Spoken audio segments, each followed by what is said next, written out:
And I was accepted, and I was called up at the beginning of March that year, and we had to report to Kingsway. Went up by train right up to Wimslow in Cheshire. Arriving there about 8 o'clock at night, pitch black, didn't know where we were or where we were going, because the first thing they do is to make you go and have a medical. You have to strip for this medical all before you have something to eat or somewhere to sleep. And from there on, it was parades and learning what to do and getting used to your uniform when it was issued. Part of it fitted, part of it didn't. And we did 6 weeks, and then I travelled down from there to Gloucester. I'd been put into the trade of a clerk general duties only because I'd worked in an office in the Inland Revenue, for, as it happened, beforehand. And actually, if I hadn't volunteered when I did and got my call-up papers, my promotion came through and my boss could have kept me, which I don't think he would have got much out of me had he have done that. But he decided he knew I really wanted to do this. So he didn't sign the papers and accepted my resignation because I was going to the service. Did you spend the whole of your time in the UK? Yes, unfortunately, unfortunately I did, but it was mainly because I hadn't any brothers or sisters. And at that time, if you were an only child, they wouldn't take you overseas unless they really had to if you were in the WAF. But I spent 2 years at Gloucester in the record office, which was very interesting because we had a lot to do with postings of people. Also, part of the duty was if we were on night duty, and a plane had gone down somewhere and they hadn't got full records, we would have to go to a special department and find all the details, next of kin and that sort of thing, which wasn't very pleasant, but it was part of the duty that we did. We had to do 2 years at Gloucester before you could be posted anywhere else. I used to hitch home weekends. Where was home? That was from Gloucester to London. And whereabouts I lived in London? Essex at Leighton. Right. And I spent my pre-service years, blitz years, in the shelter with my parents. And anyway, from there I was sent to RAF Chigwell, which in fact, Quite close to Essex home, was yeah. a home posting. Yeah. Of course, by this time the war was over, and it was the beginning of 1946, and we were a very small unit there. It was called the Central Trade Test Board. At the beginning of RAF Chigwell, it had been the Bloom Barrage Training Centre for girls, but by this time they'd taken over as the Central Trade Test Board. There were an awful lot of NCOs and officers and not very many other ranks. So there were only about 30 WAF there, which consisted of perhaps one hut. And by that time I was a corporal, and I was put into central registry in the main headquarters, station headquarters. I did all sorts of things there. I was there at the beginning of 1947. We had the big freeze up, and everybody that wasn't needed was sent home because they couldn't heat the place and everything was in short supply. But because I lived within distance of being able to go home each day to sleep at home, we were kept on duty. So we did all manner of duties, and it was all right, but we were promised leave at the end, but we never got it.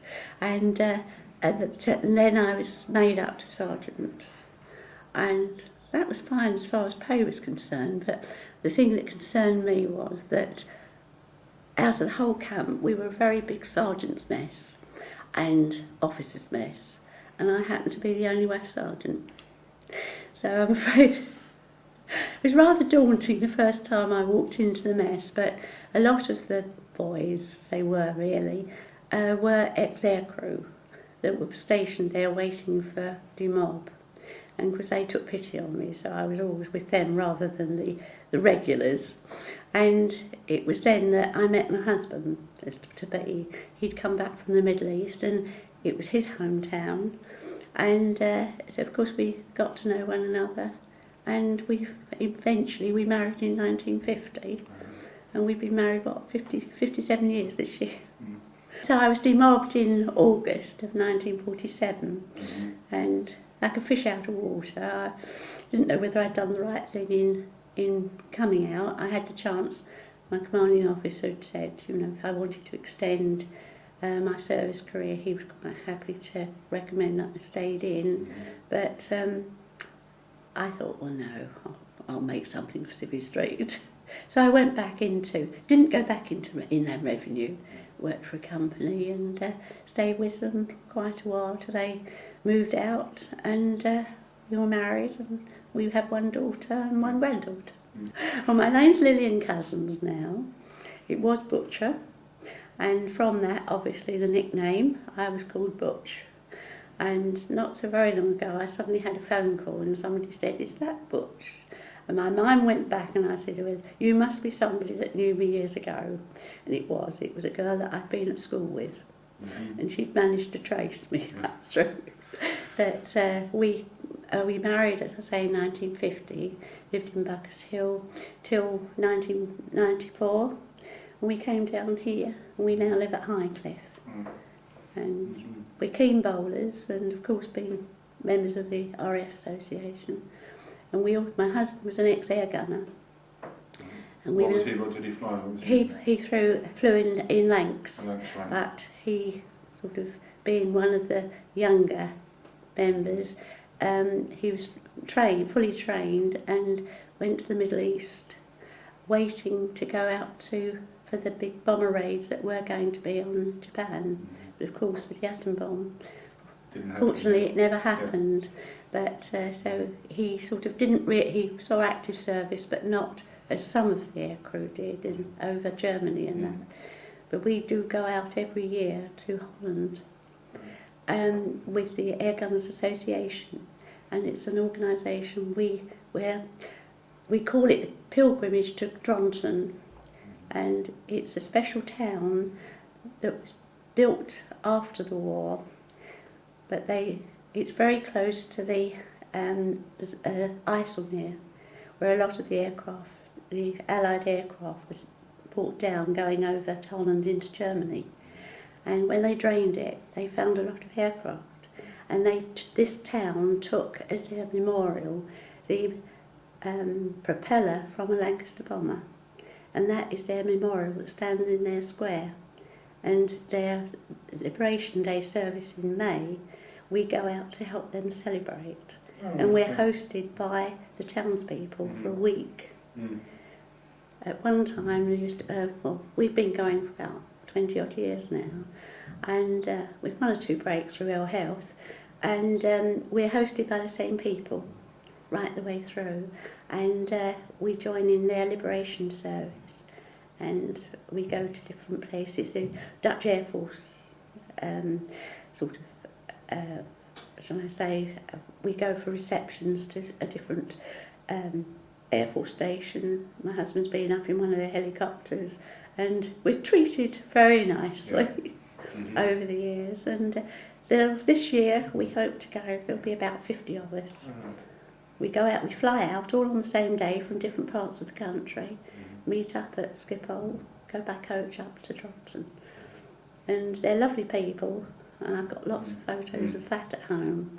But it sounds fascinating. It's very, very interesting. We've been all over. We've been to Arnhem and different museums and different places of interest, both sort of Dutch for their heritage, as well as the different museums and wherever there's RAF.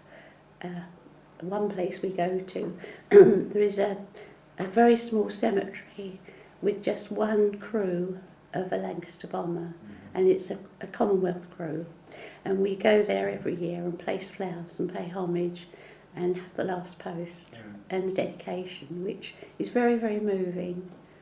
And it's just a ritual, and we thoroughly enjoy going. Good, yeah. Well, it was the first photo that was taken of me in uniform, and it was taken in May 1944 in Gloucester, which was my first posting. And it's got on here WAF service number 2170065, which is something that you never forget. That's a unit of the Women's Junior Air Corps, which was the equivalent of the ATC in the 1941-44 era. And I can't find anything of it on the internet. All right. Well, my daughter can't anyway. So from the girls in that photo to that, some of them are in the same, and that was 50, we had a reunion 50 years later. And I still belong to the WAF Association, and we laid up our standard at St Clement Danes in last September because there's nobody fit enough to carry it anymore, unfortunately. But when you get to it in your 80s, you see, which I am. Well, I left school the day war broke out, at the age of just 14 years and 3 months. The school closed down as the war started. So I was then sent out to work by my parents.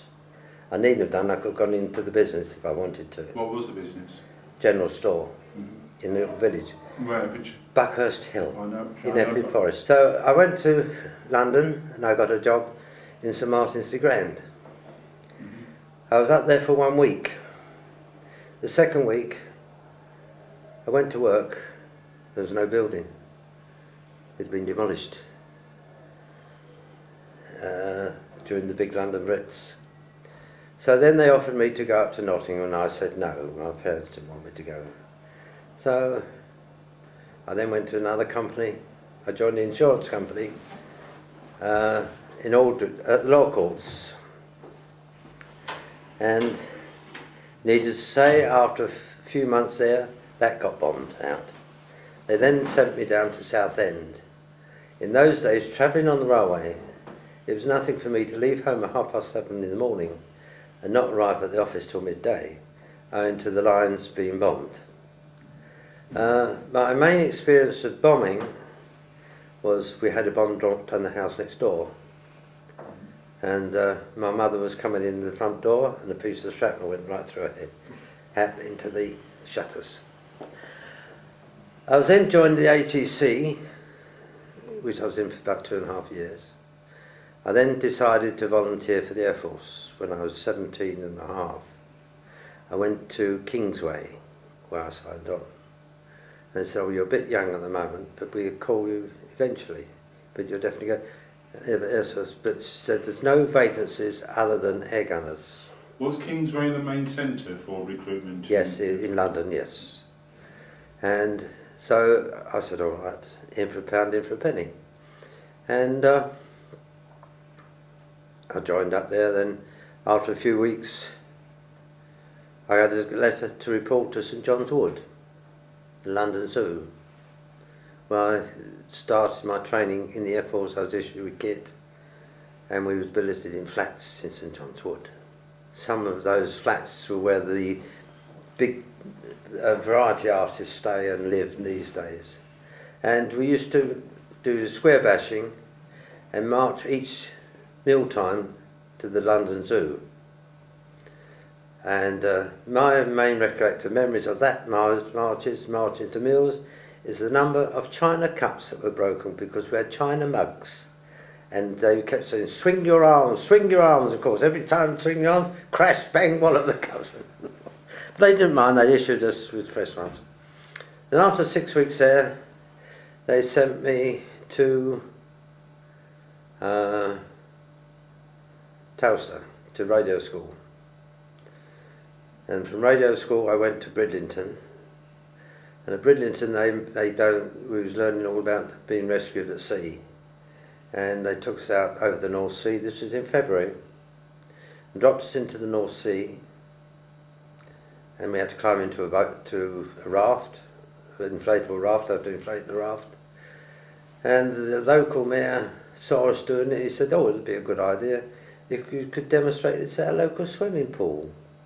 So they took us that evening to the swimming pool. We had to dive off the top board, jump in the deep end, paddle, open the raft, inflatable raft, get in there and paddle to the other far end. Needless to say, the audience asked to do it more than once. From there, I went to gunnery school, which was Evanton, which is right up in the north of Scotland near Wick. Also, it was the Air Force Pipe Band School, and we done all our training there. I got told off once up there whilst I was doing my gunnery training because I shot the drogue off the martinet just behind his tail, and he wasn't very pleased. Then we came, after finishing the course up there, we came home on leave, and we had to report back to Silverstone, ITW.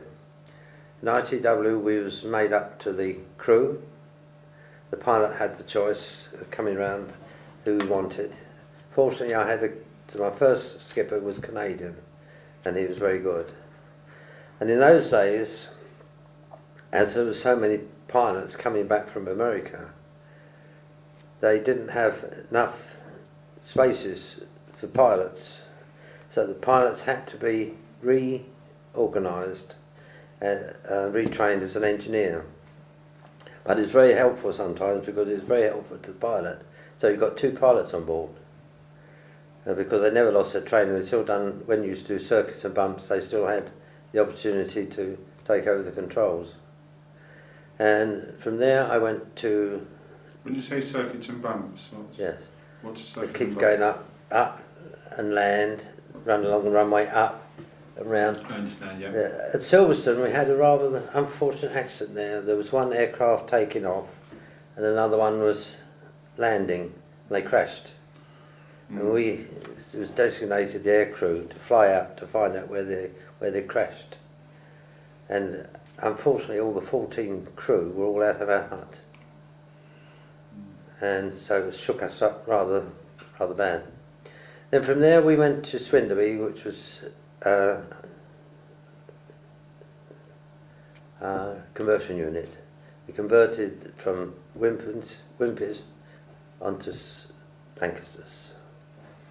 And we've done another 6 weeks there of cross countries, training, bombing of targets in the sea, also diversionary raids occasionally out to sea. And from there we went to squadron. I was the 626 at Scampton, which was 5 group, and then unfortunately the squadron closed down after the Dambusters raid, and they transferred our crew to 1 group at Hemswell, which was 170 squadron. Were you involved in the Dambusters raid? No. We was only there for a few weeks, and so we went to Silverstone. There we were given the job of transporting troops backwards and forwards. We used to take lady members of the armed forces out of the night time, and they used to sleep in the fuselage on blankets. And we used to bring back about 20 to 22 servicemen who'd been serving 4 or 5 years out in the Middle East back to England. We used to fly either into Pomigliano, which was in more or less the central part of northern Italy, or Bari, which was right on the hill down the bottom. And we should bring them back to Bassingbourn, where they were dispersed to their various home units for leave. Then after a certain period of doing that, we was then asked by Bomber Harris for volunteers for Task Force, which was the first 1,000 bomb raid on Tokyo were going to be. So they sent us to overseas flying training school at Dunkeswell. From Dunkeswell we went to St Morgan to finish off, and from there we were given our aircraft, which was Canadian Mark 13 length, to fly out to Egypt. That's where everybody was converging on. But going across the Alps we got caught in an electrical storm and everything went for Burton once again. So we flew on and we finished up in Tunis, at Tunis airport, where it was a French air base, and they were very pleased to greet us, and we was glad to meet them too. And we stayed there for just over a week. They were trying to get spare parts from England, but England suddenly realised that all our aircraft was Canadian and all the parts were Canadian manufacturers. So they said, well, you better go on to Castelbenito in Tripoli, and that's one of the finest Air Force stations I've ever been on. It was Mussolini's favourite station in Tripoli, and it's all marble. The sergeant's mess said marble columns, marble floors, It was absolutely fantastic. Well, it was there for about another 7 days, and they said, "Oh, well, you better go on to Cairo." So we hopped along the coast and landed at Cairo West, put the aircraft in the desert, and went to headquarters in Cairo. They said, "We don't know anything about you. We've got no records. So you'll have to stay in the hotel for a few days till we find." Actually, there's a few days that finished up 6 weeks. Another 6 weeks. So we got fed up with doing nothing. So we went chasing. I said, "Well, the Americans then dropped the bomb on Hiroshima. So they didn't want the task force. So they said, well, you better go down to Shalufa and convert the Liberator boys onto Lancasters," which we did for a few weeks. Then they decided there was too many aircrew, so they decided to remuster us all. And I was remustered to power counts. So they stuck me in power counts at El Gadida, which was just outside Heliopolis. And I was there for about 6 months, and I was coming up to demob.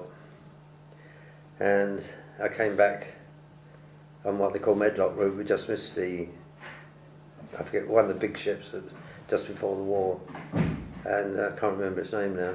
But we came back on a boat which was a troop ship of the 1914-18 war, and it was sold to the Spanish as a horse boat during the peace after.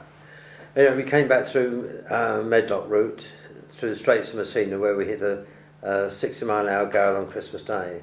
They dished up pork and beans for the Christmas lunch, which wasn't very appetising, I can tell you. We eventually got to France, to Marseille. They unloaded us. Fortunately, I was a warrant officer, and we were given charge of a carriage.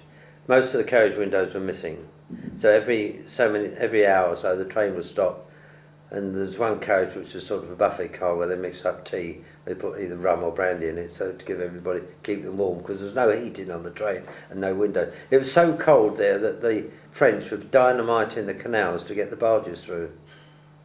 So we eventually arrived at Calais, and then on to a boat. The train went on the boat in those days, and it finished up at Dover. Then from Dover it went right through to North Weald, which in thick fog it was. If I'd have known, I'd have jumped out of Buckerstill, because it went through Buckerstill.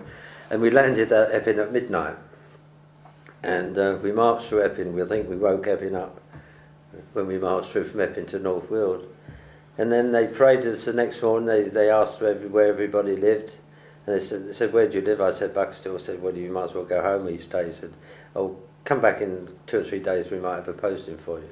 So I went back again. They said, "Well, would you like to go to Chigwell, RF Chigwell," which is only just down the road from me. So that's where I finished my career and where I met my wife. Mm-hmm. Sort of after the war, when you came out, what did you do? After I came out, I went back into insurance. Mm-hmm. I joined. Do you want me to mention the company? Yeah, you can do. Eagle Star. I started with. I was in their fire department, and they suddenly decided I was doing all right in the fire department. They said, "Well, I'd like to go outside." So I said, "Yes, not as an inspector though." I said, "I don't want to go out touting for the business." "No, trained as a surveyor," which I trained as a surveyor. And I was with that company for 13 years. Mm-hmm. And then I was poached by the Phoenix. Whoops. And I finished up my career with the Phoenix, and I retired from the Phoenix the day that it was taken over by the Royal Sunday Islands. And I've been retired now 21 years. I belong to the original branch of the Air Gunners Association, which is at Wool. That was the first one formed before even the Aircrew Association was formed. And we still meet, and mainly for luncheons. We go out for luncheons. And we go each year with all the other Air Gunners Associations throughout the bridge to Holland. Yeah, sorry, that's it. Hold you, drop it down just a bit below your face so I can see you, and that's it, yep. Lovely, yeah, it's great. Okay. So when was that? That was in 1943. Just for the sake of the camera, can you just tell me your name, sort of, and where you were born and that, just so that I was born in Romford, at 96 London Road. And your name, Dennis? Dennis Cousins. Thank you, Dennis. Very nice to meet you. You know what my number was in the services, do you? You go on then. 1894883. Right. Okay, And I finished up as a warrant officer. Tom Watson. I was born in East Grinstead in West Sussex, at a very early age, I might add, and eventually I volunteered for service in the RAF because although I was keen on aircrew, my sight was not good enough until April 1942. They brought out an aircrew category that didn't require the full sight, called Scientific Observer then. Later it turned into Radar Navigator. But I volunteered for that, got through the medical, got slung out by the selection board. They said to me, your sight is borderline, you've just scraped in and you haven't done any calculus at school. Well, that was true because I had to leave school in January 1940, which would have been my school certificate year. So I missed my final year of education. And they said to me, don't give up. If you go and see Sergeant so-and-so in room so-and-so, he's got something interesting. So I went and saw him and he said, look, if you come in on the ground staff as, he gave it a name and called it radio operator. I had been an ATC cadet for 2 years and I was fed up with Morse practice, and I said straight away, I don't want any bloody Morse. He says, nothing to do with Morse. He said, I can't tell you what it is because it's hush-hush. But he said, the point is, it's the same job on the ground that the Scientific Observer does in the air. And he said, if you come in and qualify on the ground, you can apply to remuster. And as you got through the medical, you should, so like a twit, I fell for it. True, actually. I did all this, and just after, about a year later, I volunteered again, and I got a cracking recommendation from my CO. And when I got to the group captain in Chigwell, he said, look, your sight's no good for anything except Radar Observer, that's the name they got it then. And he said, we got a list about 150 long of chaps who are already remustered and we can't fit them in.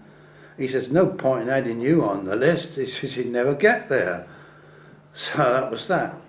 Actually, there was a lot of truth in that because I was serving on a radar station in Yorkshire and I'd confided to the flight sergeant radar operator with my plans, and he said, you haven't got a cat's chance in hell. He said, look, I've been in radar since 1938.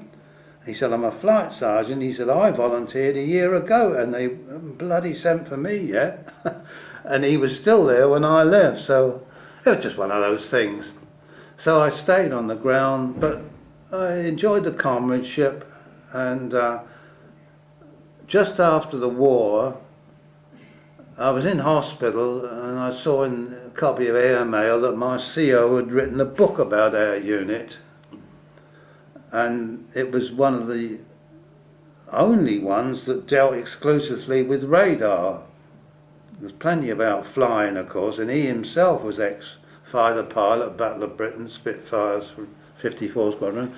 But because of that, I got his address from Airmail, wrote to him, congratulated him, and he sent me a copy dedicated of the book, and he said, can you assist me in finding anybody else from the unit, because I'd like to send them all the books.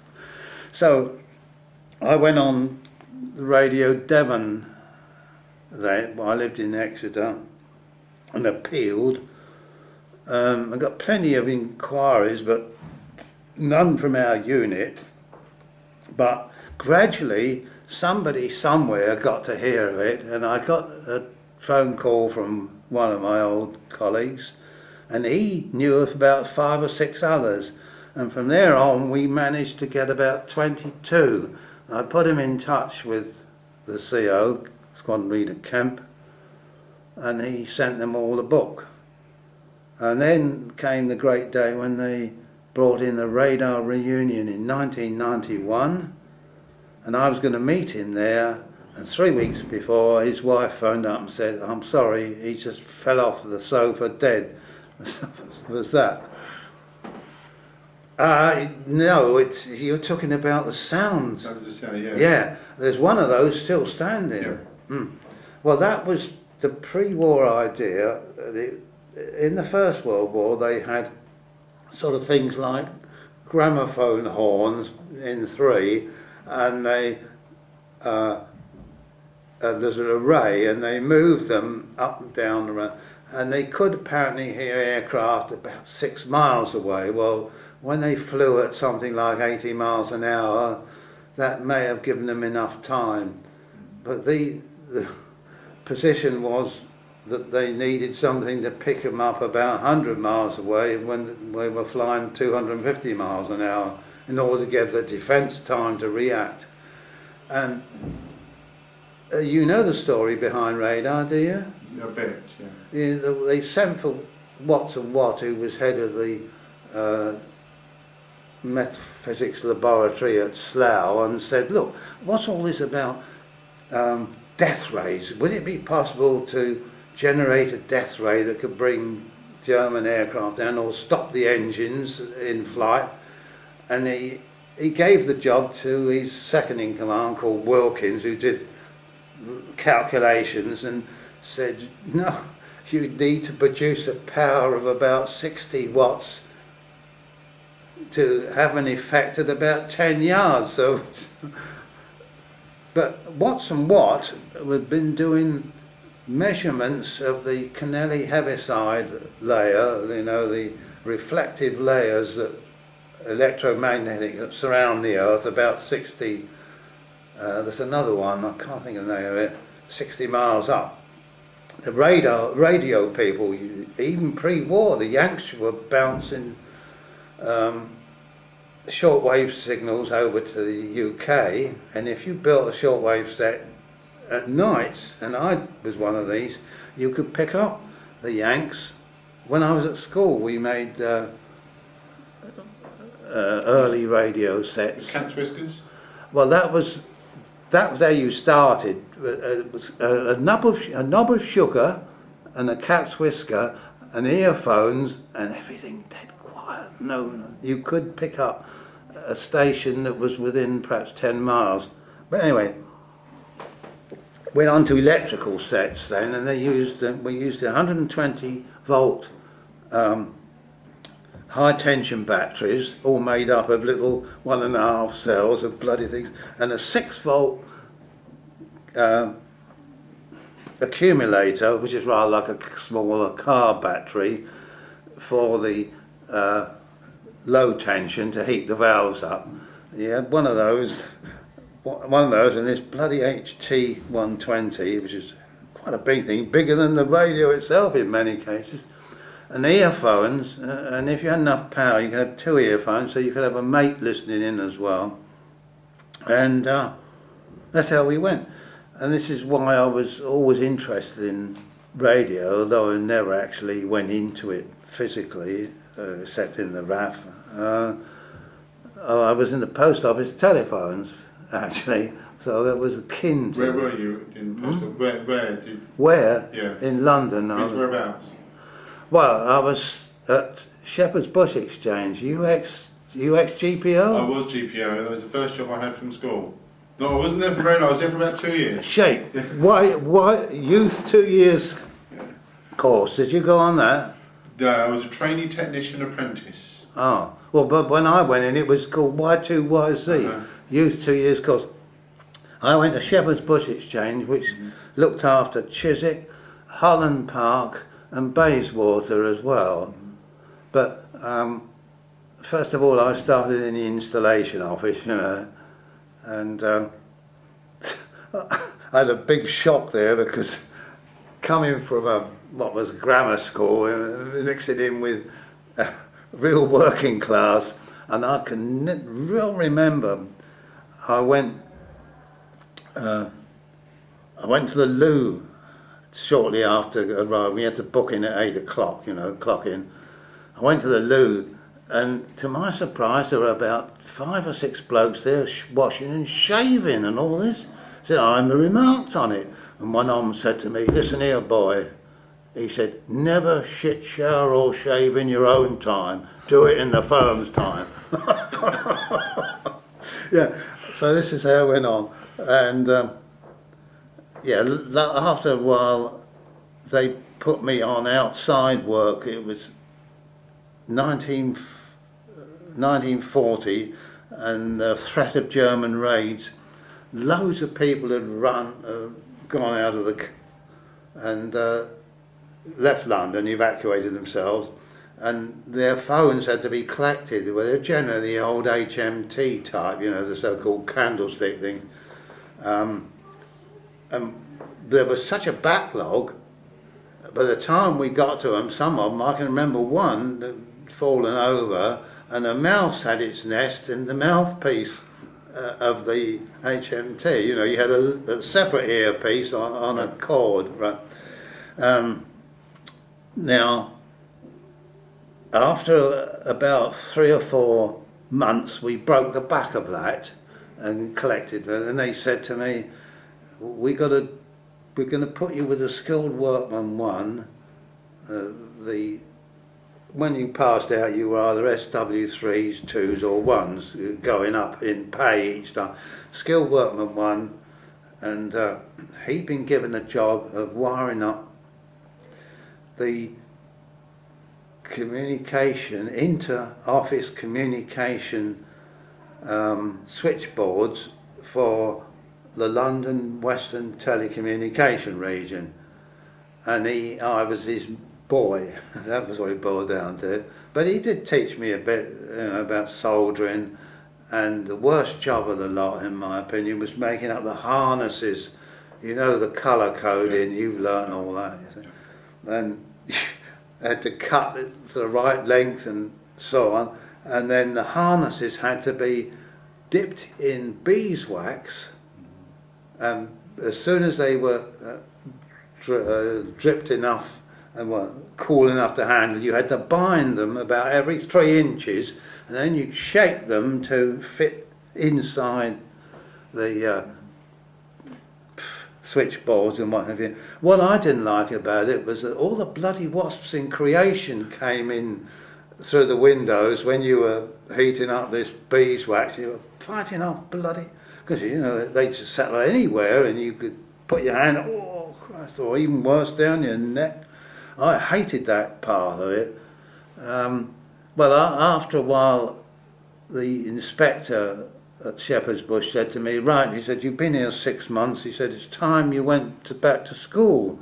And I thought, "Back to school?" "Oh yes," he said, we expect you to get on. You've got to take evening classes 2 nights a week in mathematics and something like that. I'll pucker all this. I bloody well got away from school, you know. I didn't fancy it a bit. And a mate of mine who hadn't missed his matric, he'd done his matric, so it'd be in the summer, wouldn't it? Late. He said, "I got myself a smashing job at the Home Office." He said, "They still got vacancies." I said, "Right." I went up there and signed myself on for the Home Office. And he was working up in Whitehall. Where did I get to work? Bloody Wormwood Scrubs. The Home Office had taken over one block, turfed the prisoners out and put them somewhere else, turned it into offices, because the aliens branch that I was assigned to, which would now be called immigration, had gone woof, all this, and they didn't have enough room, so there we were working in the scrubs. They turned the cells into offices. They still left the bloody wire netting and everything there, but standing orders were, if the sirens went, everybody had to get down to the ground floor and up against the outer walls, because they were bloody thick, you know. I think they were about that thick. And we, and I say we, the lads like myself, spent most of our time playing cards. Because that was it. You couldn't carry on working. Everybody had to get down there. And because when the all clear went, back up. And sometimes it went and then the siren, the warning sounded again within minutes because it was a mistake or... you spent whole days. So eventually they said, right, we're going to move you. Where do they move us? Down to Bournemouth. So that was my first acquaintance with this area. Mm-hmm. So we came down and they'd taken over the hotels. The one we got was Hawthorne's Hotel on West Cliff, now called the Wessex. It's been expanded, but I can still see all the old Hawthorne. I can see the room that I used to work in when you walk by along West Cliff Road. I liked it down here because there's plenty to do. There was the old ice rink. We used to go to the Pavilion Sunday nights and listen to the Bournemouth Municipal Orchestra, as it was then, for sixpence. You get an hour and a half of music, quarter of an hour's interval, and they usually put on a little silly musical interlude as well. And then we walk home across the lower gardens, because I was billeted up in Tregonwell Road, up above the Winter Garden. We walk across into, oh God, Fort's Milk Bar. There's still a bloody milk bar at that site now, not Fort's, but in there, and depending on their money, if we had enough money, if one and fourpence, we'd have a Knickerbocker Glory. And if you didn't, you'd have a glass of Horlicks, hot glass of Horlicks for eightpence, and then crawl up the hill and so to bed, so to speak. And there was so much to do. We'd go out birds nesting. Mm-hmm. We used to play football at Merrick Park, or just off Merrick Park. I think there's still pitches there. Where you were born, and where you sort of... My name is Julius Borges. I was born in Olean, New York in 1923. And when I was 2 years old, my father, who was a teacher, he got a job in Chicago, and I grew up in the Chicago area. And when I was 17 years old, I joined the Illinois National Guard, which was in 1939. So in 1940, when the war broke out in 39 and 40, when the war broke out in Europe, they decided that the National Guards of America would have to be incorporated into the Army. So instead of go 2 or 3 nights a week, you would be a full-time soldier. So I had the chance of joining the regular Army, which I thought would be better, when I look back on, I should have stayed in my own unit that I knew everybody. But anyway, I joined the regular Army, and I was sent to Fort Bragg, North Carolina. And we trained there. In 1941, when the attack on Pearl Harbor, we went on maneuvers in which they call the Louisiana maneuvers. And that was the first time that Eisenhower took command of a big group. I never heard of the guy before. He was all new to us, to command how to move armies about. So when the maneuvers were over and we were going back to Fort Bragg, we were in South Carolina and we were still in tents. And it was a Sunday morning, and after lunch we used to go in the tent, and when we had a portable radio, we used to listen to the radio. And it was about 2 o'clock in the afternoon there, and the band was playing pop music, big band music in them days. And we interrupt this broadcast to say that the Japanese are bombing Pearl Harbor, and then back on with the music. So one of the old sergeants who'd been in the Army 16 years, he'd been everywhere. He said, "What did he say?" I said, "They're bombing Pearl Harbor." "Oh, you heard that wrong, Julius." He said, "That's in Hawaii. They wouldn't do that." Because at the time, the Japs were fighting the Chinese in China, and they were bombing Shanghai and all that. So quite often on the news, they tell you about bombing in China. So that's why at first he thought I had that wrong. But then they stopped the music again and said that, then they mentioned the Japanese are bombing Pearl Harbor in Hawaii. And one thing and another. And then the first time I ever heard call to arms, a bugler came out and was blowing call to arms, everybody to muster out. And the captain came running out, and he had strapped his guns on his belt, and he said, the Japs are attacking Pearl Harbor, so we don't know what's going to happen next, because we got sabotage might break out, because we got a lot of Japanese Americans and so on, so you know what was going to happen. So we were sent all over the place guarding bridges, powerhouses, airfields, and things like that. But anyway, when it all settled down, the Americans had decided that they were going to have to fight in two wars, one in the Pacific and one in Europe. So the Pacific was going to be all amphibious, because they were going to have to retake the islands by amphibious landings.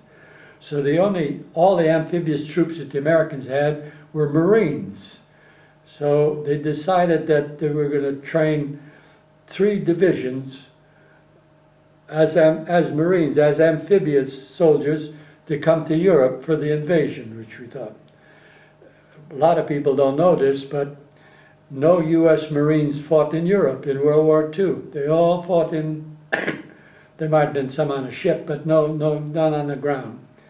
So we were trained, we had to go to the Marine base in Quantico, Virginia, and the Marines was teaching us all the landing procedures and that. And we didn't live in any barracks. We actually got on a ship. We lived on a ship. Each battalion had their own ship. And these ships were purposely made at the time.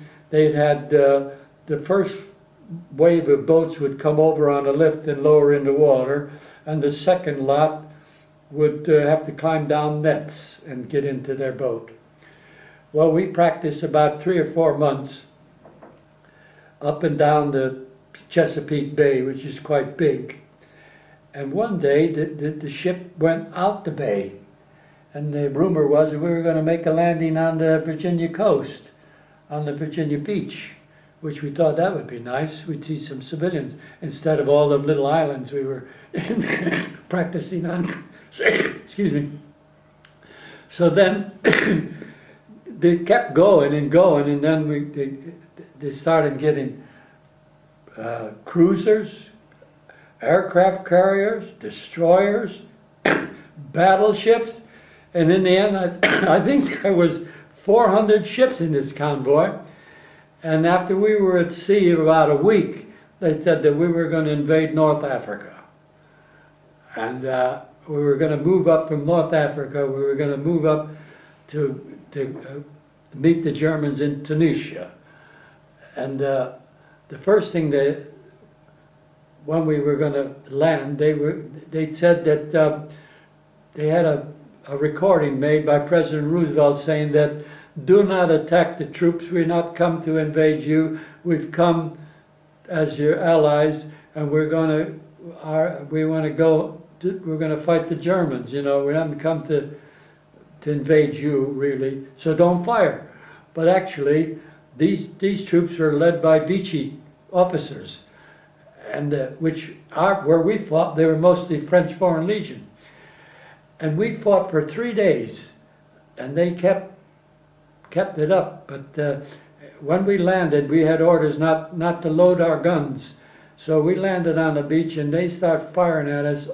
Whoa, a couple of hours before General Patton got fed up, and he told the battleship Texas to open up, and they fired 15-inch guns, and whoa, hell of a salvo, and they blasted them up. They had this old Portuguese fort that they had the high ground, we were on the beach, even before that, they had attacked us with planes, strapping us on the beach. The ironic thing was, these were American planes and we'd sold them. We could tell them. I think they were old P-40s. They were attacking us. They didn't do too much damage. But after 3 days, they finally surrendered. In our unit, we lost 76 men, and we killed 700 Frenchmen. I don't think that's widely known, but I do know because I was in S2, intelligence. 700 Frenchmen. And after they surrendered, what did we do? We were all friends. We had to re-equip them, teach them, give them our guns, and then show them all. And what they were really interested in was the rocket-propelled, what we call a bazooka. So that was the first time we used it. It was supposed to be a secret weapon. They demonstrated it on a ship. The captain says, he opened up this crate and said, "We got a secret weapon, I'm going to die." He read the instructions, and it said what to do. So he gets this thing, and he said, "Okay, like they are, gather around." So he gathered, and he fires it. Well, a flame went out the back and burnt all the troops that were in the back, burnt his face, because the early models weren't very good, and some of the flame came out the side. So the next time he said, "Don't get too close," and then he put on a gas mask to protect his face. So when we fought these Frenchmen, we put this gas mask on, and he'd raise up and fire this anti-tank gun, and they'd see this guy with a gas mask, a flame, and that bloody early thing, we hadn't had much practice, and they'd bounce along the ground like a rugby ball, you know, and it'd go all over and then bang, explode, and it'd frighten the hell out of them. So that's the first thing they wanted to know was, what is it? Sure, we want to live, show us that weapon.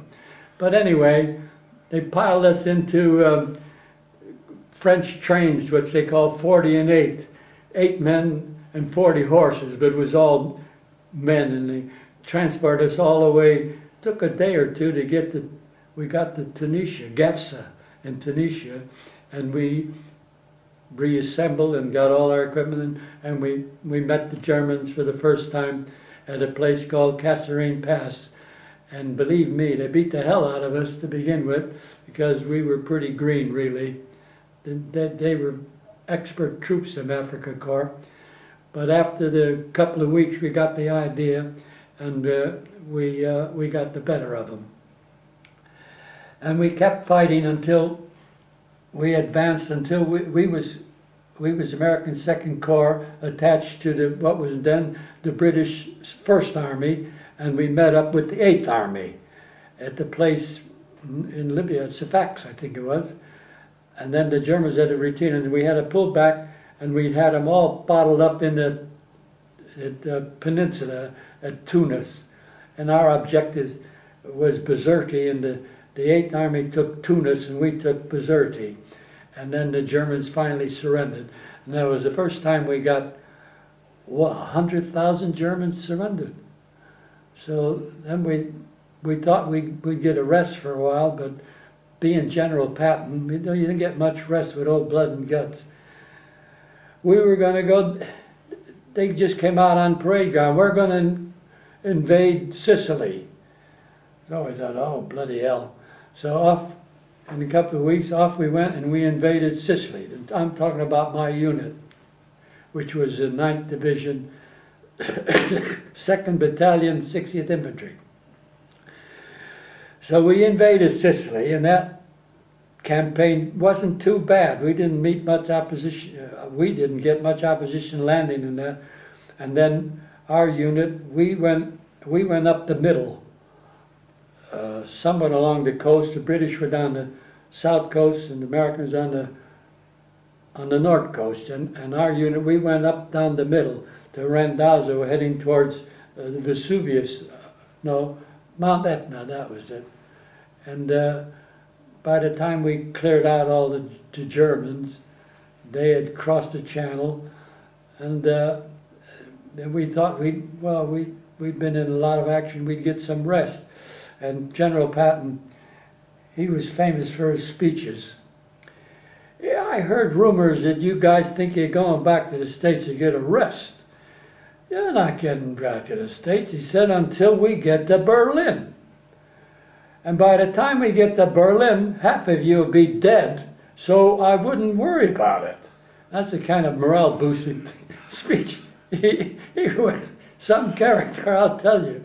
But in all fairness, he was the only general that I actually saw come up to the front line, because when we were dug in once, and I had to hold in the crossroad, and he came up in a Jeep. And he got out of the Jeep, and he was just like in the films. It's the first time I've seen him that close, with his pearl-handled pistols and breeches. He was a cavalryman, really. And he said, "How's it going, Sergeant?" I said, "Well, they've been attacking all day, but they've eased off. They're not getting through." So he looks behind me, and he said, "What's that tank doing over there?" "I don't know, sir. That's not our outfit." He said, "That goddamn tank is supposed to be protecting you, not you protecting him." So he walks off and goes on and gives him what the British call a bollocking. And they start up and took off down the road.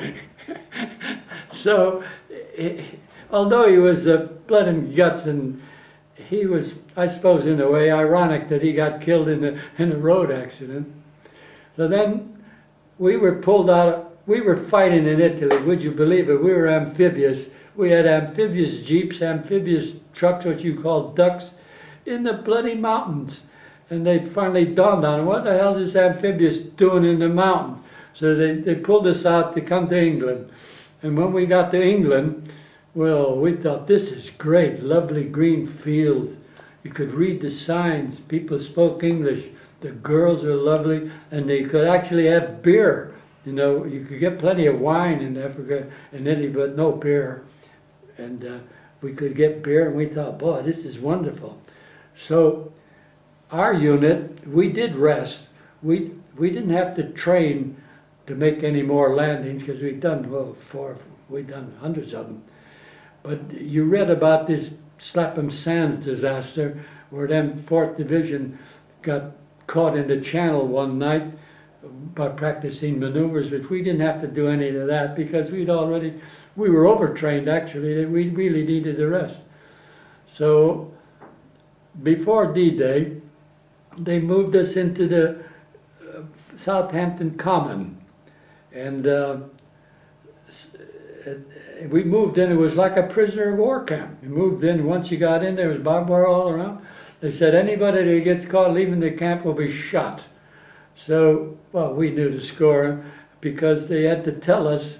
We got in this tent, and they had beautiful scale models of the beaches, and everybody's objective, who was to get what, and they knew what unit and one thing and another. And we were lucky, because when you read about history, Omaha was very bad, but our unit, we were lucky. We landed at Utah, which wasn't too bad. They were blasting us with artillery and firing, but we managed to get ashore without losing too much. Actually, we found out afterwards we landed on the wrong beach. So maybe even the Germans weren't expecting us. He wasn't supposed to go. It wasn't a good idea. But anyway, we got ashore, and the idea is to get to the high ground and secure the high ground, and so that you can get some tanks and heavy equipment in. But the first man out of our landing craft, as he stepped out, was our lieutenant. And the poor old lieutenant, he got hit. As soon as the ramp went down, bang, he got him and fell in the water. Well, you couldn't go in to see if he was or anything, because if you, with all that equipment on, you'd drown. You just couldn't move. You had to carry, you couldn't go to shore firing with your gun. You had to carry all kind of extra equipment and drop it on the beach. That was our supplies, where when they come back, rations, ammunition, everything they could think of, we'd drop it on the beach, and that was your supplies.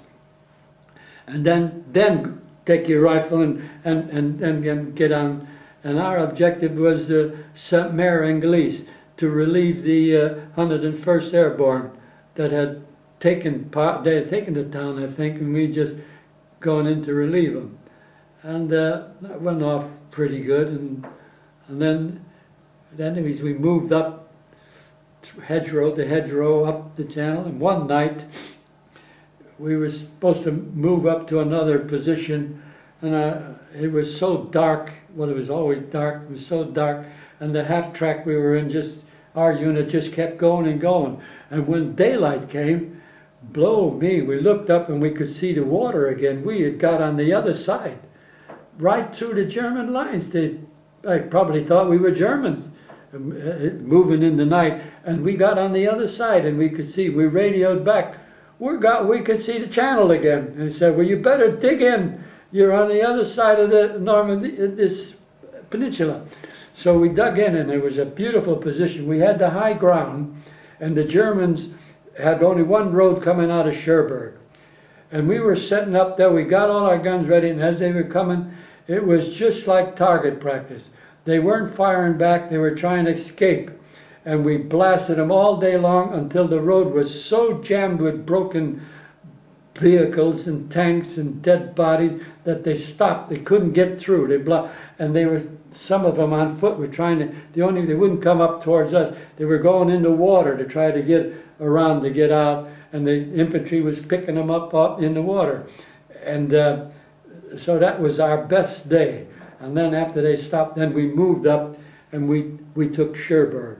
And that was the 9th Division was the first port that was captured, which was blown to bits by the Germans, but they soon got it going, because our engineers are pretty good when they want to do things. They don't ask for planning permission. They blow up this and that, and the first thing you know, they started to get some ships in, because that was the only harbor they had. And then we moved out and catching the other way towards St. Lo. St. Lo was a bad battle. By the time we got to St. Lo, the town it was absolutely nothing left. And then by that time, there actually was a line. You know, we were here and they were there. But before, in the beginning, in the invasion, there was groups here and there, and one thing and another. And so I kept, one day it was raining pretty hard, and the captain said, "You find a house or a barn for we use for headquarters, get out of this bloody rain." So I took 6 men on a patrol, and it was a farmhouse. It looked like nice, and I was looking at it through the hedge, and I couldn't see any movement. I thought, that looks all right. So I crawled through the hedge, and as I got on the open grass, I waved for the next man to follow me. Well, the bloody Germans were in the house. They must have been watching me. They didn't fire on me until I put my hand up. As I was coming out by myself, they thought just one, take him. But when I did that, they thought he's waving some more on. So they opened up and they blasted me, and I was wounded arm and leg, and I didn't realize how bad I was hit, because the bullet hit me in the leg actually broke my leg, and the arm, it had shattered my arm. I didn't have no bone there, but when I looked, there was a little nick there. You can see that, and I could see the blood coming from there. And I had this raincoat on, and the blood. And I crawled back in the hedge, and they said, I said, "I'm all right. I just got a nick. I'll get to first aid station if I can. You guys keep them pinned down, and I'll tell them what's going on." Well, as I came out of the woods, what I didn't know, that they'd hit my main artery. I just collapsed from loss of blood, and I just fell down. And as I fell down, there was a Jeep coming up the road. He was dodging the shell holes, and they were still firing shells, but he wasn't dodging the shells. He was dodging the shell holes to miss to get the Jeep. And they spotted me just topple over, and they stopped. And they picked me up and threw me in the back like a sack of potatoes and took me to their aid station. So 1 second either way, I would have been a dead man. And it was just the good Lord, I think. I don't know who, maybe I got a guardian angel, because I did 3 invasions. I did survive 3 invasions in that split second. And I wound up in an aid station. And because when the unit got together and they said, what happened to Sergeant Borges? Oh, he said he got a nick and he's going back to the aid station. He said, oh, indeed, be no shot.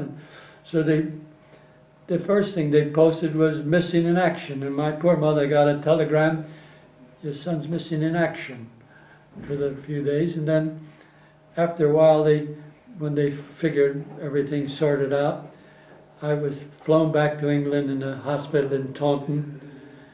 They were going to let me get married and then ship me off, which they did, you see. And then I was shipped to the States, and I was in the hospital 2 years. I was put in, they sent me to an amputation hospital. When I look back, I was the only man in the ward that had all his arms and legs on, because they'd sent me there, they were going to take my arm off there. And anyway, they saved it by keep replacing it with bones that took from other parts of my body, and screws and one thing and another, because after a year, I couldn't do that, and my hand was like that and not much feeling. I could do that. I was quite happy. I thought, you know, compared to what happened, that's better than a hook. That's still my hand, you see. So I thought I was going to be final discharge. And Colonel McKeever, he was one of the best surgeons they had. As another little story, they said to me, you got Colonel McKeever. He's a very good surgeon. They said, have you ever heard of Marlene Dietrich? I said, yeah. I said, well, I heard of her, yeah. He said, well, when she had something wrong with her legs, he fixed it, and she's got what you call $1 million legs. So being always a comedian, I said, oh, great, I'm going to have $1 million legs. So anyway, Colonel McHugh, he said to me, we can do better than that, he said, but you'll be in another year. But, you know, and I thought, well, my wife hadn't arrived from England anyway. So I said, well, so whatever whatever you say, I'm willing to do what you can. And I was in a whole year before they really did, you know. So now the only thing I can't do is that, you see. But they repaired the feeling is a bit funny, but its feeling is there. If I touch there, I can feel it there, sort of thing. But compared to what it was, that's a miracle. Mm-hmm. So that's my story. And if you want to, did you see the medals? Bronze Star. I'll just focus in on it. So it's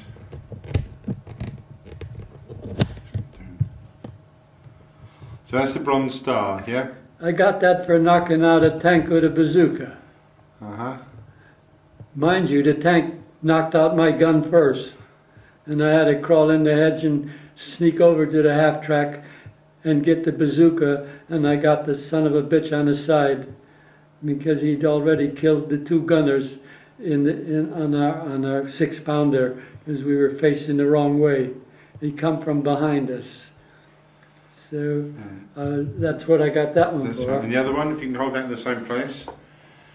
Tell me a little story. That's the Purple Heart. They give that to anybody if you're wounded in action.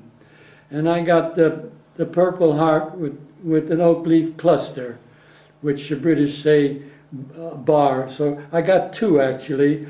I was wounded with shrapnel from a bomb from a Stuka in North Africa, which wasn't too bad.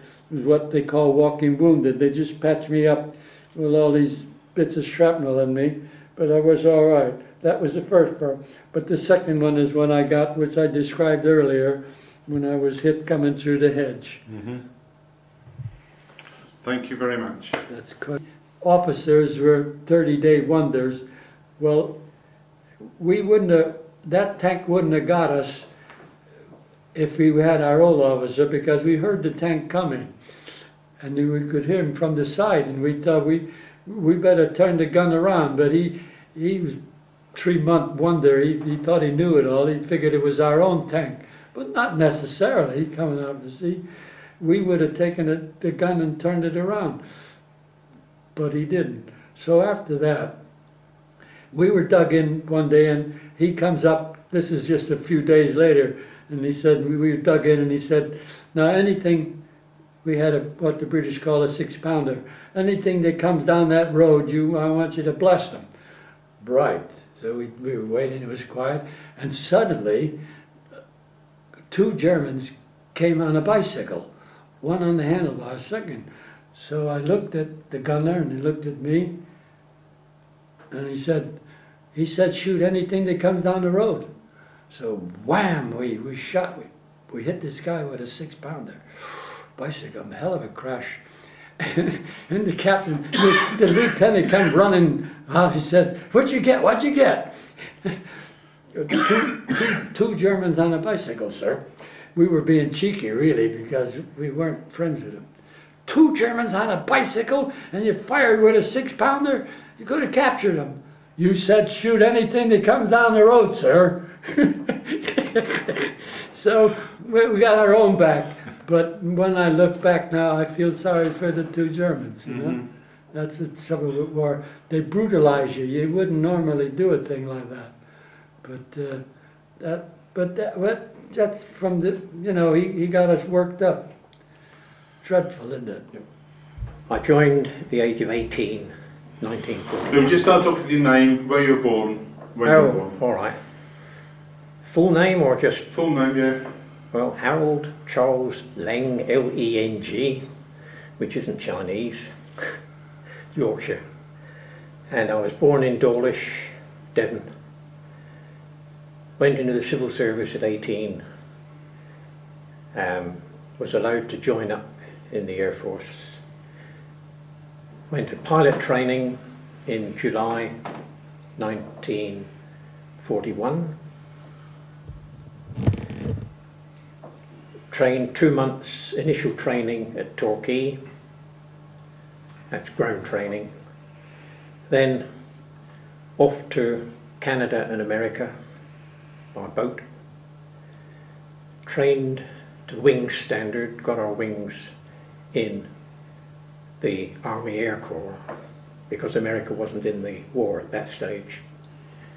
So I was in Alabama, May 1942 and came back to this country, was converted to twin-engine aircraft, airspeed Oxfords, and at the end of that conversion, 2 months, of the 30 of us that came back from America in one group, 28 were posted to Bomber Command operational training units.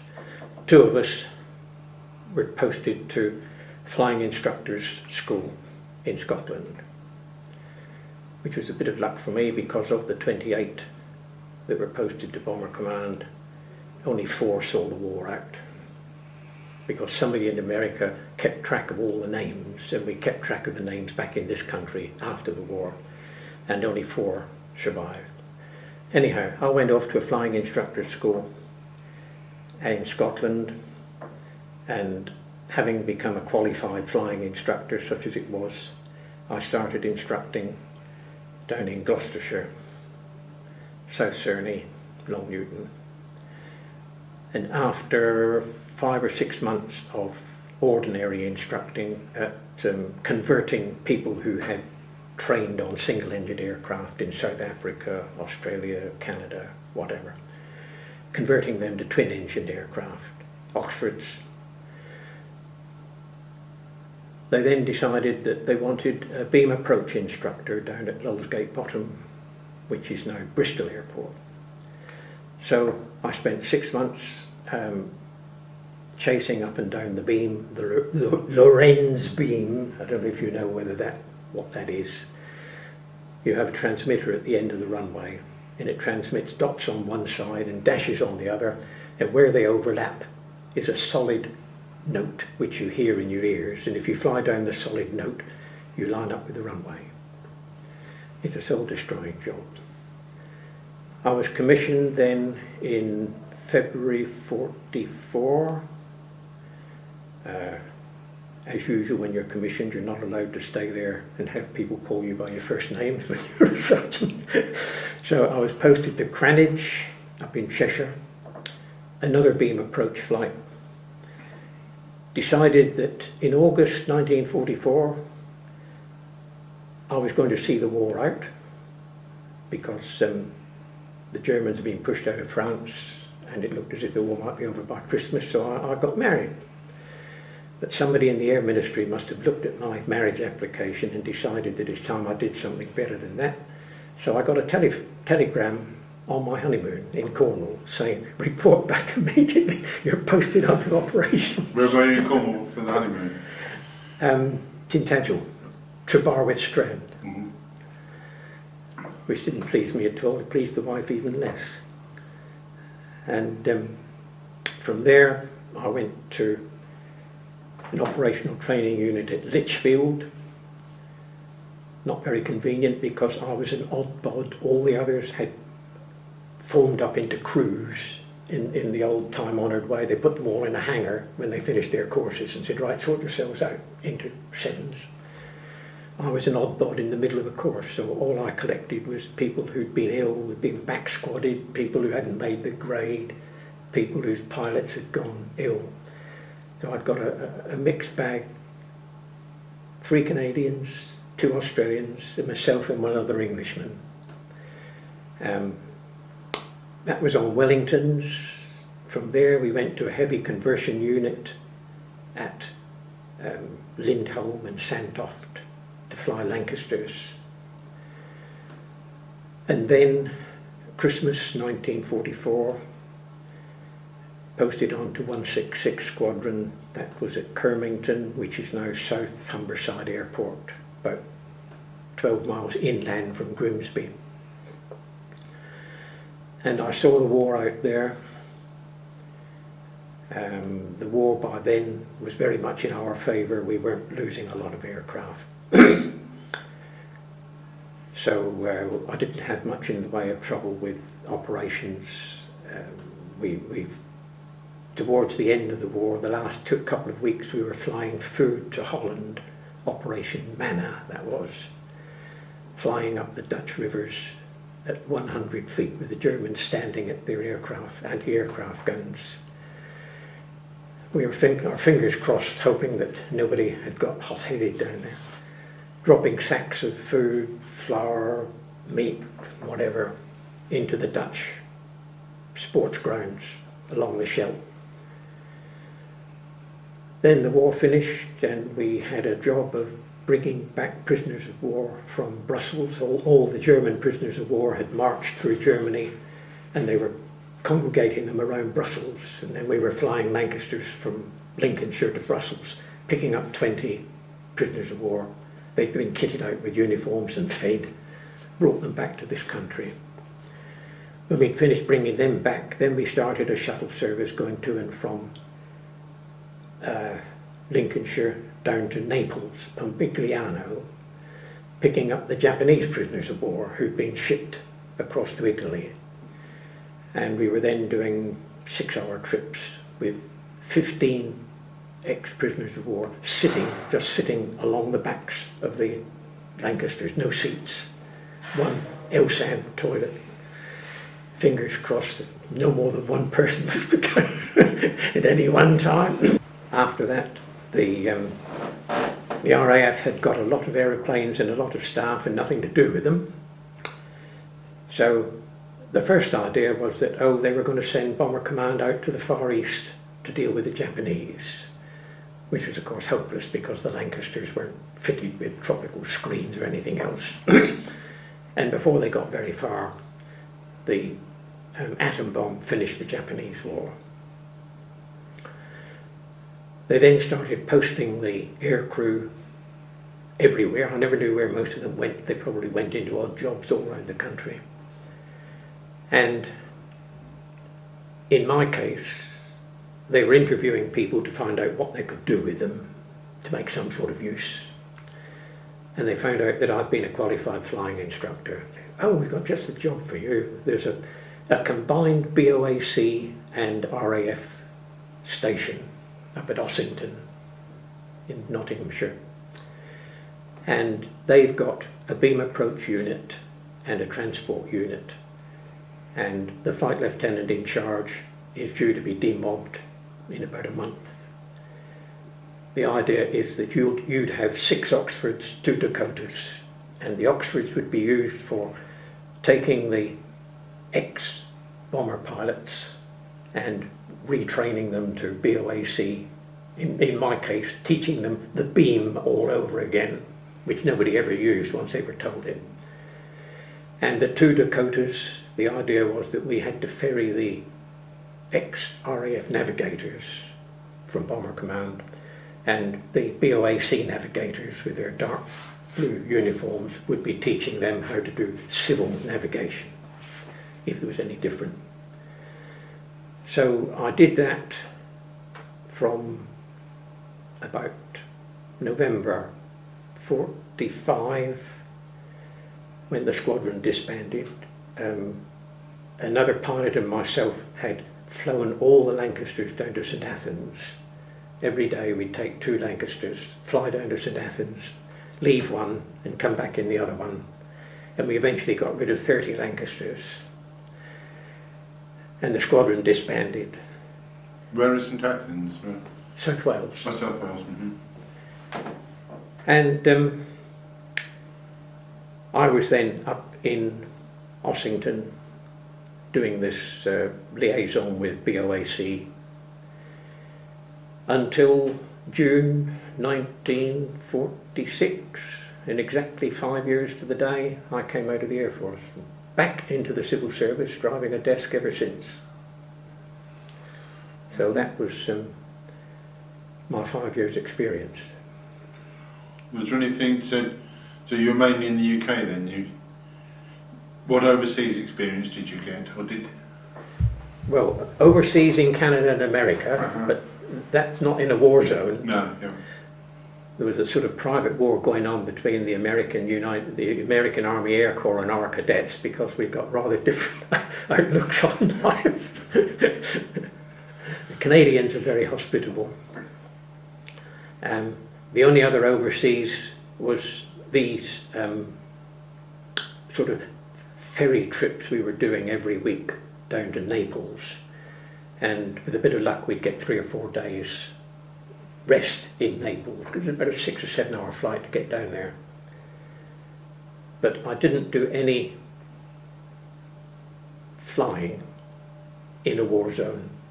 Over a war zone, yes, plenty of flying over war zones, but not actually flying from France or from Germany or from, shall we say, Malaya or India. So tell me a little bit more about the Lancaster, about what type of character of a plane was it? It was a delightful aircraft to fly. Most of my time was done, I've got over 1,200 hours on airspeed Oxfords, and they were pigs. That made them a very good trainer, because unlike the Anson, Avro made the Anson, Avro made the Lancaster, that the Anson was such a gentle plane that if you tried to level out and land at 10 feet, it would just gently dip its nose and gently come down like that. Not an Oxford. In Oxford, as soon as an Oxford stalled, one wing would whip down and it would go into a spin, which wasn't clever at all. And there was no way in which you could trim it to fly straight and level, no matter what you did. As soon as you took your hands or feet off, it would go one way or the other.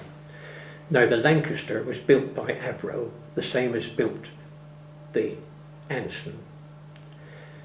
And the Lancaster was a delightful plane. It was very stable, mainly because it had got dihedral in the wings, if you know what I'm talking about. An aircraft wing can go straight across, or it can turn upwards. If you make paper aeroplanes as a schoolboy, you've always made paper aeroplanes with the wings like that. If it turned slightly on one wing, then the wing that was uppermost would lose lift, and the wing which had gone down would gain lift, so it automatically corrected itself so that you got it stable. What with that and the automatic pilot in the Lancaster, it was a very very nice aircraft to fly. And you'd got 4 engines. If you lost one engine, it didn't really matter. If you lost 2 engines, you could still get home. A bit low down, but you could get home. If you lost 3 engines, if you were more than, shall we say, 50 miles away, then you wouldn't get home. You could control it, but it couldn't stay up. It couldn't stay in the air on one engine. But with 2 engines, yes, it could. You were trusting that the engines didn't overheat. But no, it was a very nice aircraft to fly. Because I seem to recall something about the Lancaster turning into the Shackleton. So I Oh, yes. remember the Shackleton down in St Yeah. Morgan. Yeah. They merely extended the nose to put a radar in the nose, and it was then used by Coastal Command. It was simply a Lancaster with the latest mark of engine in it, and modified to take a lot more radar because it was a coastal aircraft, Shackleton. They also converted it. Old Air Vice Marshal Bennett, who ran the Pathfinders, decided that he would take on and make up a transatlantic air service using Lancastrians, which were again a modification to take passengers. But he lost 4. Nobody wanted to know after that.